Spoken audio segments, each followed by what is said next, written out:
આપણે? પ્રકૃતિને બચાવવા માટે આપણે શું કરી શકીએ? તમે બધા નાના સ્ટુડન્ટ છો, ભણો છો, તો ભણવાની સાથે સાથે પ્રકૃતિને બચાવવા માટેના પણ પ્રયત્ન કરી શકો છો, તમારું યોગદાન આપી શકો છો. શું છે યોગદાન? તો તમે આજે ભણો છો, નોટબુકનો ઉપયોગ કરો છો ને? તેમાં કાગળ વપરાય છે ને? એ કાગળ શેમાંથી બને છે?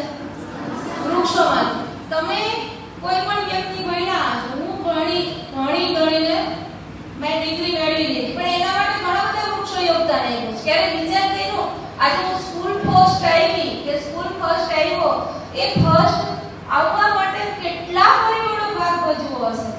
ઈ તમારી બુક જો, ઈ બુક તમે એક વર્ષ ભણ્યા, એ એક વર્ષમાં જેટલી બુકો વપરાણી એમાં કેટલા બધા વૃક્ષોએ યોગદાન આપ્યું છે. ક્યારે વિચાર કર્યો નથી? તો શું કરી શકીએ? તમે એમ કહેશો કે શું અમારે હોમવર્ક નહીં કરવાનું? હોમવર્ક કરવાનું, પણ આપણે ઘણી વખત બેઠા ફાલતુ આમ જ કંઈક ડ્રોઈંગ કરતા હોય, લીટા કરી ફ્રી. આપણા જે પક્ષીઓ પેરેન્ટ છે એમાં 200 થી વધારે બીજા દેશોમાંથી માઇગ્રેટરી પક્ષીઓ આવે છે.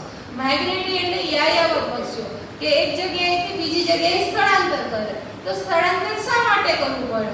તો જે 25 થી 40 દેશોમાંથી પક્ષીઓ આવે છે. શા માટે?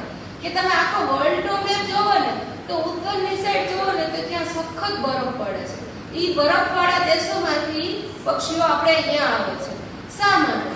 તો એક એનું જીવન ટકાવી રાખવા માટે. બીજું છે કે સખત બરફ પડે તો એને જોતા હરેક પક્ષી ફિશ નથી ખાતા. બધા પક્ષીઓનો અલગ અલગ ખોરાક. કોઈ ફિશ ખાય, કોઈ ઇન્સેક્ટ ખાય, કોઈ ફળ ખાય, કોઈ ફ્રૂટ ખાય, કોઈ ગ્રાઉન્ડનટ ખાય, અલગ અલગ હોય છે.